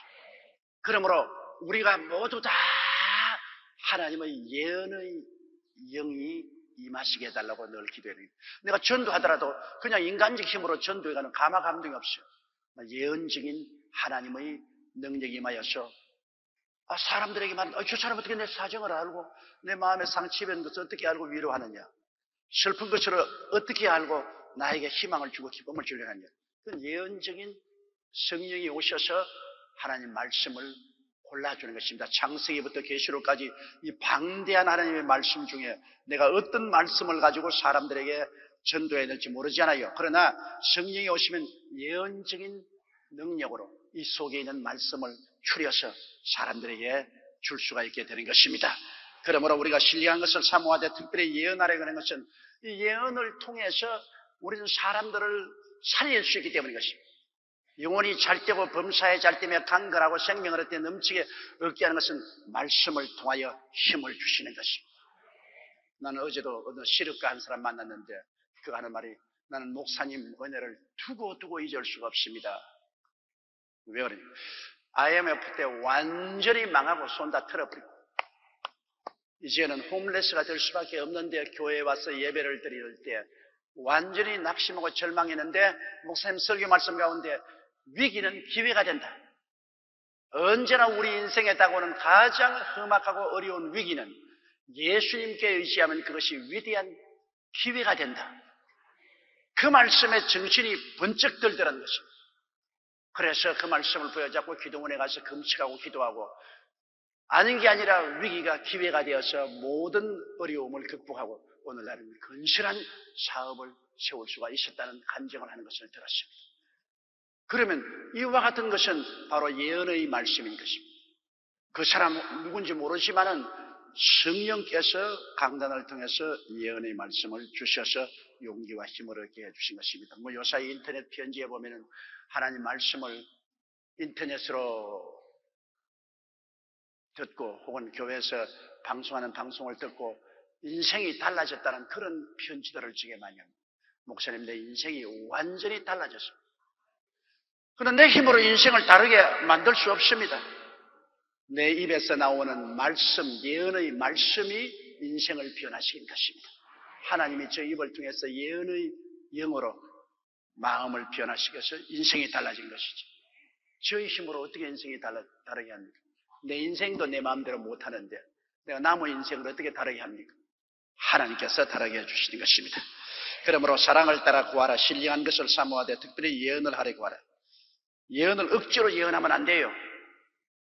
성령께서 오셔서 예언의 영으로 말씀을 가르치게 해야 돼요. 옛날에 우리 신학교 다닐 때 어떤 미국 교수님이 오는데 교수님이 좀 날이 넘었어. 우리 보고 가르치기를 누구든지 예언을 해라. 믿음으로 막 해라. 은사는 이미 주어진 것이니까 믿음으로 입을 열어 예언을 하라. 자꾸 그렇게 강조를 해요. 그런데 믿음으로 예언하려니까 예언도 안 나오는데 어떻게 예언을 해요? 그런데 조금 우리 후배 중에 한 사람 신학교 들어왔는데 모자라는 애가 있었어요. 교육이 좀 부족하고 모자라는 애가 있습니다. 걔가 특기를 하지만 내 사랑하는 자녀여, 내 사랑하는 자녀여, 내 말을 들어라. 그래서 우리가 무슨 말 한지 가만히 생각 한참 했더니 할 말이 없네. 그러고서 그때 우리가 그냥 굉장히 쇼크를 느꼈습니다. 믿음으로 입만 열고 나면 하나님이 예언을 주시니까 믿음으로 예언하라고 그 교수님이 가르치는데 얘가 일어나서 내 백성이여 내 백성이여 내게 귀를 기울여 들으라 결국 한다면 할 말이 없다고 하니까 그 말 정직한 말이에요. 할 말이 없지 뭐가 없어. 하나님이 안 주시는데 무슨 할 말이 있어요. 그렇게 믿음으로 무작정하고 하는 것이 아닙니다. 하나님께 예언의 영을 주셔서 마음속에 메시지를 허락해 달라고 기도해야 되는 것입니다. 마음속에 메시지가 있어야지요. 옛날 우리 한국말에 시장 갈 때 남이 다 시장 가니 걸음지게 지고 시장 따라간다고. 그러면 시장에서 팔아먹지 못해요. 시장에 갈 때 물건을 팔려면은 내용물이 있어야 될 게 아닙니까? 보리나 쌀이나 그렇지 않으면 닭이나 계란이나 뭐 내용을 가지고 가야 되죠. 내용 없이 가서 무슨 소용이 있습니까? 여러분, 우리가 하나님께 기도하는 것은 성령께서 우리 마음속에 말씀을 주셔야 우리가 말씀을 전하는 것입니다. 말씀을 주시지 않은데 우리가 입을 열어 말하면 사고를 치르게 되는 것입니다. 그러니까 이런 문제에 대해서 우리가 깊이 생각해야 돼요. 다음 2절요. 방언을 말하는 자는 사람에게 하지 아니하고 하나님께 하나니 이는 알아듣는 자가 없고 그 영으로 비밀을 말하니라. 자, 방언은 오순절 날이 오기 전까지는 방언이 없었습니다. 그러나 오순절 날 120문도가 성령을 받자 그들은 방언을 말하기 시작했습니다. 이것은 신약 시대에 하나님께서 그리스도를 믿을 때 성령이 충만히 임하시다는 증거로서 방언을 주신 것입니다. 구약 시대는 방언이 없었습니다. 그런데 이 방언은 하나님이 주시는 말로서 알아듣는 방언도 있고 알아듣지 못하는 방언도 있는데 주로 우리는 알아듣지 못하는 방언을 말합니다. 사람의 말과 천사의 말이라고 했는데 천사의 말처럼 우리가 알아듣지 못하는 것이 주로 우리 방언입니다. 특별한 때에 하나님께서는 우리는 모르지만은 상대방이 알아들을 수 있도록 상대방 말을 하게끔 하는 때가 있습니다. 그것은 지극히 희귀합니다. 일반적으로는 다 방언은 알아듣지 못하는 방언인 것입니다. 그러므로 방언을 하는 자는 사람에게 하지 않냐고 하나님께 하는. 왜? 사람에게 한다면 사람이 알아듣는 말을 해야 사람에게 하지요.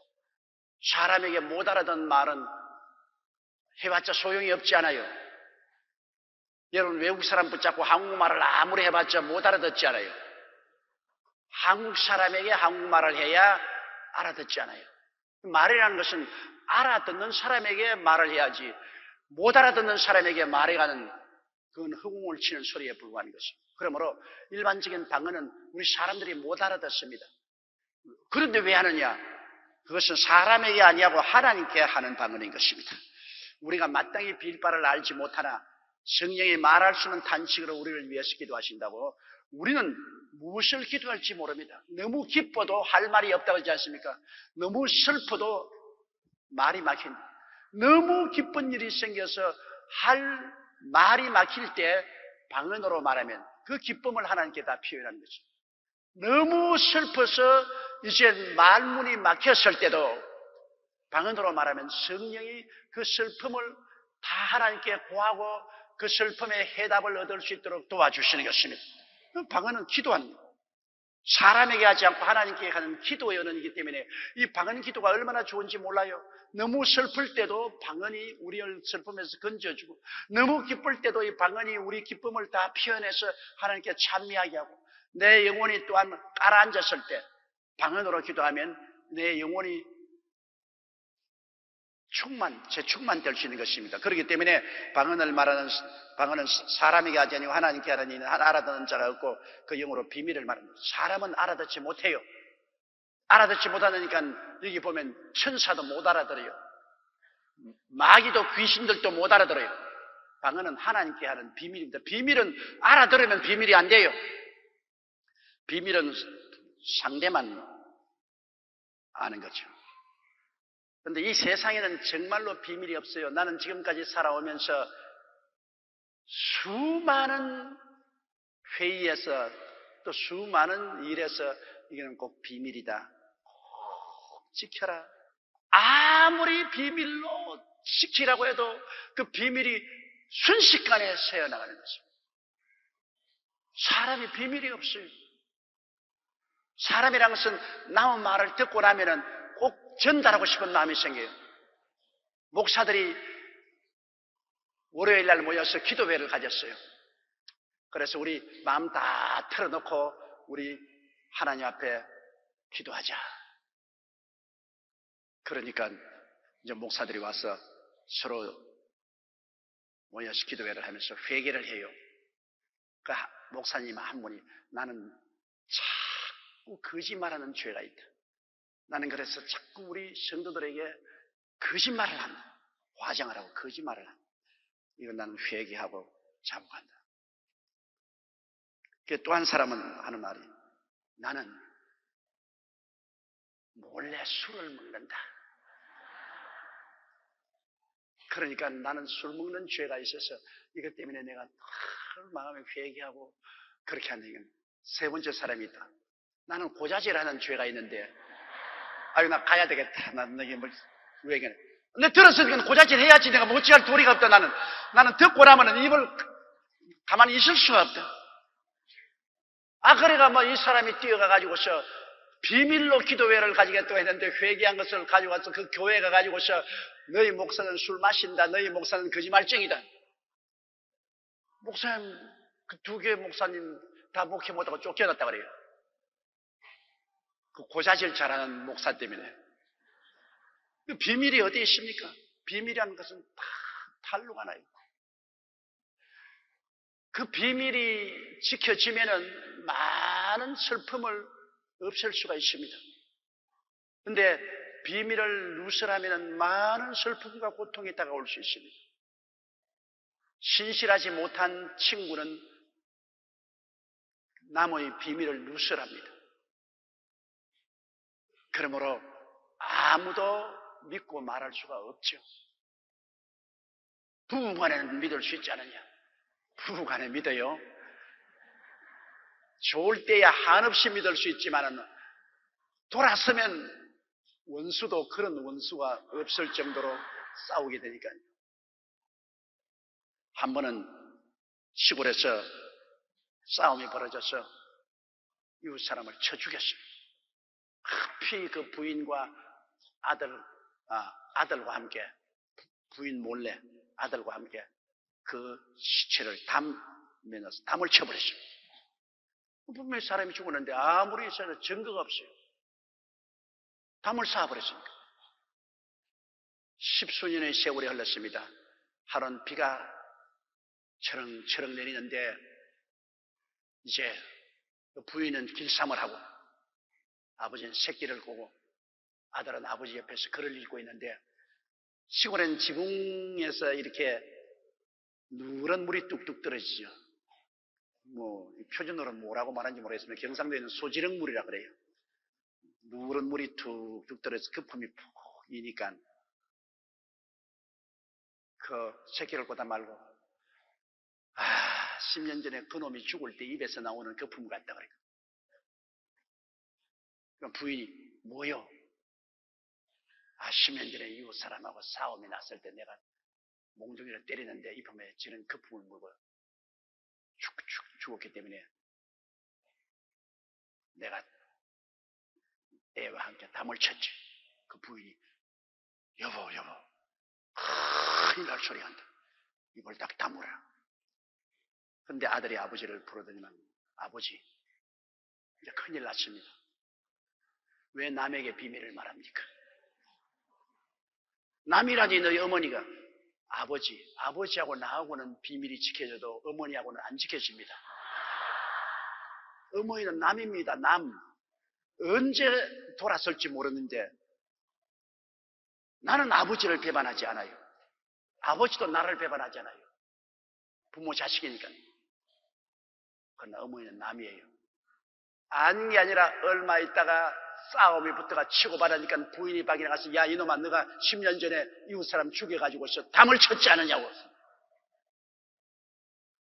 당장 그것이 경찰에 알려져서 담을 흘러보니까 담 속에 안개라 뼈가 들어있습니다. 잡혀갔어. 남에게 이야기하지 마라 그 말인 것입니다. 참으로 이 세상 사람들 사이에는 비밀이 좀처럼 지켜지지 않으면만 우리가 하나님에게는 비밀을 말하고 하나님 우리 비밀을 들어주십니다. 그런데 왜 아는 말로 비밀을 말하느냐? 아는 말로 하면 반드시 비밀이 누설되기 때문에 우리가 아는 말로 하나님께 비밀을 말하면 옆 사람도 듣고 마귀도 들을 수 있잖아요. 그러나 하나님은 하나님만 알아들을 수 있도록 성령으로 비밀을 말하게 한 것입니다. 성령으로 비밀을 말하게. 이게는 이웃 사람도 못 알아듣고 마귀도 못 알아듣고 귀신도 못 알아듣고 하나님만 알아들으니까 얼마나 좋습니까? 그러므로 우리도 스스로 모르는 사이에 우리 속에 있는 성령이 우리 영으로 더불어 우리의 모든 문제를 다 하나님께 비밀적으로 아뢰므로 하나님이 알아서 응답을 해주시게 되는 것입니다. 그리고 또 비밀을 말하자면 친해야 비밀을 말하지 친하지 않은 사람에게 어떻게 비밀을 말합니까? 아주 누구보다도 다정하고 친한 사람에게는 비밀을 말하지 않죠. 우리가 하나님께 비밀을 말한다는 것은 하나님과 굉장히 가까워진다는 것입니다, 여러분.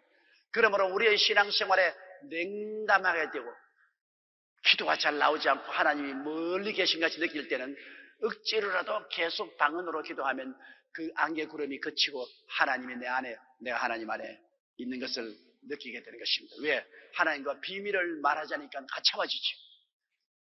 비밀을 말하는데 가차워지지 아니할 수가 없이. 이러므로 계속 방언으로 기도할 때는 하나님과 우리와 굉장히 친밀해진다는 것을 말하는 것입니다. 여기서 보다시피 방언을 주신 것은 사람 들으라고 준 것이 아니요 사람에게 의시되라고 준 것이 아니요 하나님과 나와 기도의 언어로 주신 것입니다. 따라 말씀하세요. 방언은 하나님과 나 사이에 비밀로 말하는 기도이다. 그러므로 사람 듣는데 고함치고 할 이유가 없지요. 사람 앞에 나타내려고 할 필요가 없지요. 왜? 사람 보고 하는 거 아닌데 왜 사람에게 하느니? 나는 하나님과 비밀로 이야기합니다.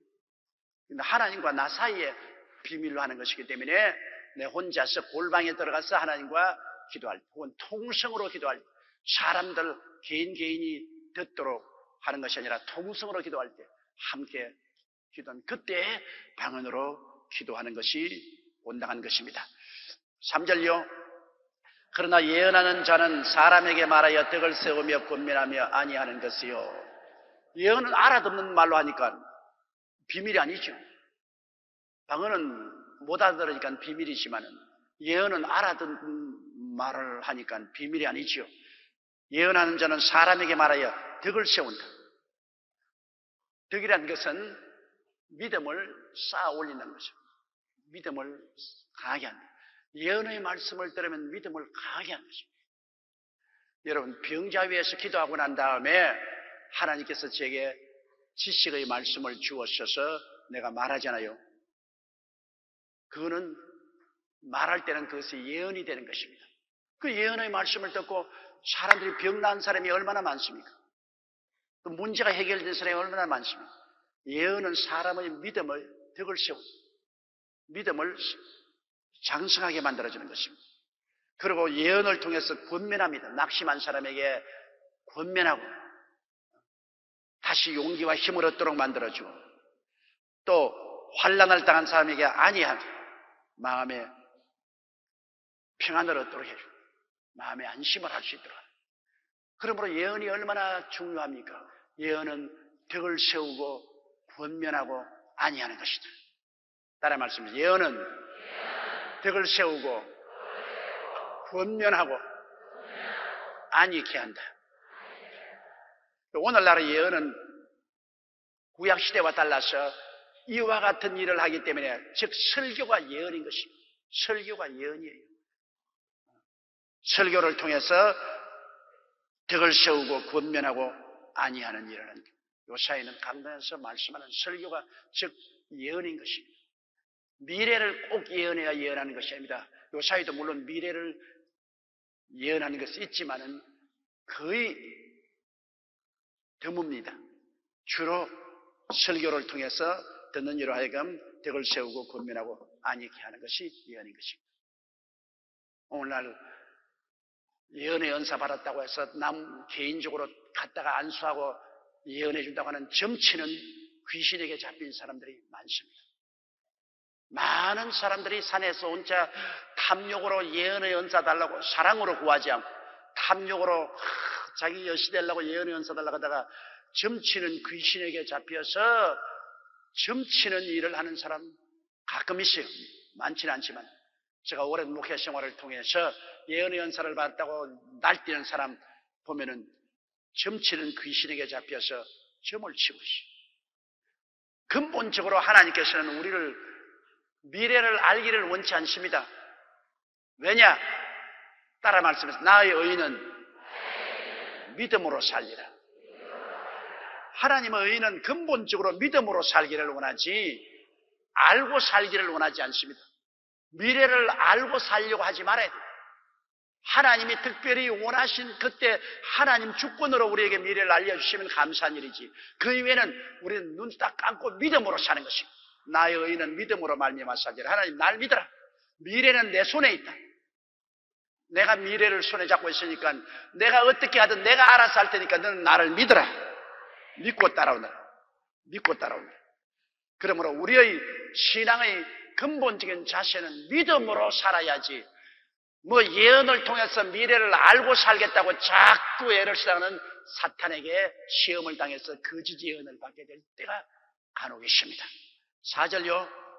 방언을 말하는 자는 자기의 덕을 세우고 예언하는 자는 교회의 덕을 세우나니. 이 덕이란 헬라어는 오이코 도메오라고 말하는데 오이코스란 말은 집이란 말이고 데모란 말은 벽돌을 쌓아 올리는. 그러므로 방언을 말하는 자는 자기의 신앙의 집을 점점 벽돌로 쌓아 올린다. 그럼 방언을 말하면 자기 신앙이 충만해져요. 예언을 하면 예언의 말씀을 듣고 교인들의 신앙이 자라는 것입니다. 그러면 역할이 다르죠. 방언은 개인적인 것이고 예언은 공중적인 것입니다. 그러므로 개인적으로 내가 신앙이 강해져야 다른 사람에게 신앙을 나누어 줄 수 있기 때문에 저는 하나님 말씀을 전가하러 나가기 전에 방언 기도를 많이 하고 방언 기도를 하려고 애를 많이 씁니다. 왜? 방언을 많이 기도해서 내 신앙의 덕이 쌓아지면 내 신앙이 강해지고 내 신앙의 집이 높아지면 내가 다른 사람들에게 그 많은 신앙을 나누어 줄 수 있기 때문에 개인적인 신앙 덕을 위해서 방언으로 기도하라. 이 방언으로 기도하는 것은 참 노력이 필요합니다. 왜냐하면 모르는 말을 혼자서 기도하니까 나중에 실증이 난다고요. 방언으로 기도하면 내가 내용을 모르잖아요. 하나님과 비밀로 이야기하니까 모르니까 내 마음이 실증이 난다. 그래서 상당히 인내력이 있어야 방언으로 기도하는데 그러나 방언으로 기도를 하고 나면 정말로 훈훈하고 하나님의 은총이 넘쳐 있는 것을 느낄 수가 있는 것입니다. 그러나 예언한 자는 교회의 덕을 세운다. 우리가 하나님 말씀을 잘 증거하는 목사님 밑에 가서 말씀을 들으면 교회가 자라고 성도들의 신앙이 자라는 것입니다. 5절요. 나는 너희가 다 방언 말하기를 원하나 특별히 예언하기를 원하노라. 방언을 말하는 자가 만일 교회의 덕을 세우기 위하여 통역하지 아니하면 예언하는 자만 못하니라. 나는 너희가 다 방언 말하기를 원한다. 왜? 개인의 신앙의 덕을 세우니까 바울 선생은 개인 신앙이 성장하기 위해서 모든 성도들이 다 방언 말하기를 원한다. 방언은 우리가 성령 세례 받을 때 표적으로서 방언이 나오는 것입니다. 성령 세례 받고 나면 다 방언을 말할 수가 있어요. 그러므로 방언을 달라고 기도하지 말고 성령 충만하게 달라고 기도를 해야 되는 것입니다. 성령 충만하면 표적으로 방언이 나와요. 방언 달라고 기도하는 사람이 많은데 그건 잘못 기도하는 겁니다. 성령 충만하게 주시옵소서. 성령 세례 주시면 제일 첫째 표적으로 방언이 나옵니다. 성령 세례 받으면 첫째 표적으로 방언이 나옵니다. 방언이 가장 기초적인 성령 충만의 표적인 것입니다. 그렇기 때문에 우리가 성령을 충만히 받으면 방언을 말하죠. 바울 선생은 모두 다 성령 충만받고 다 방언 말하기를 원한다. 그런 개인적인 신앙의 발전입니다. 그러나 특별히 예언하기를 원한다. 특별히 너희 모든 사람들이 다 말씀 전하기를 원하노라. 셀 리더들은 다 적은 예언자들입니다. 셀 리더들은 다 적은 예언자들이에요. 왜? 기도하고 성령의 기름 부음을 받아 말씀을 가지고 성도들에게 권면하고 그리고 안위하고 덕을 세우기 때문에 모두 다 셀 리더들은 적은 예언자들이죠. 그러므로 바울 선생이 요사이 현대어로 말하면 나는 너희 모두가 다 셀 리더가 되기를 원하노라. 그 말입니다. 난 너희 모두가 예언하기를 원하노라. 내가 너희 모두가 셀 리더가 되어서 사람들을 모아놓고 덕을 세우고 권면하고 안위하는 말씀을 전하기를 원하노라. 그 말씀이죠. 방언보다는 훨씬 중요하죠. 방언은 개인적인 것이지만 예언은 대중을 위해서, 교회를 위해서 봉사할 수 있게 되는 것입니다. 이 방언을 말하는 자가 만일 교회의 덕을 세우기 위해 통역하지 아니하면 예언하는 점. 왜냐하면 예언은 사람들이 알아듣지만 방언은 못 알아들으니까 예언한 보다 교회에서는 못하죠. 은사에 크고 적은 차이는 없지만 교회의 발전을 위해서 볼 때 아는 말로 해야 교회 유익이 되지 모르는 말로 방언을 해서는 교회에 덕이 안 됩니다. 제가 여러분에게 오늘 많은 아는 말로 강의하니까 여러분에게 덕이 되지만 제가 여기 있어서 방언으로 말한다면 여러분 하품만 하고 말지 무슨 말인지 못 알았죠. 그러므로 방언은 대중 앞에서 하려고 하면 통역을 해라. 혼자서 기도할 때는 좋지만 대중 앞에서 방언 말하거든 반드시 방언 통역을 하라. 통역하는 은사를 가진 사람이 있을 때 방언을 하면 방언 통역이 되지만 통역이 되어서 사람들이 알아들어야지.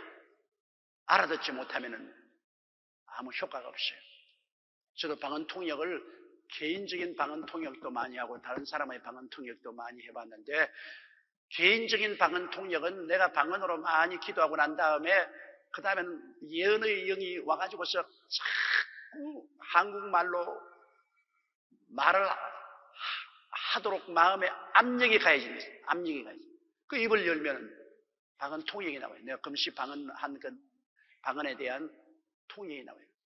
어떤 때는 이 방언 통역을 해보면은 하나님을 찬미하는 시편이에요. 하나님을 예배합니다. 찬양합니다. 지극히 크신 하나님께 영광을 드립니다. 감사합니다. 감사합니다. 감사합니다. 감사합니다. 이렇게 시편의 하나님을 찬양하는 그런 방언이 통역이 나올 때였어요. 그래서 많은 대다수의 방언은 하나님을 찬양하는 방언인 것입니다.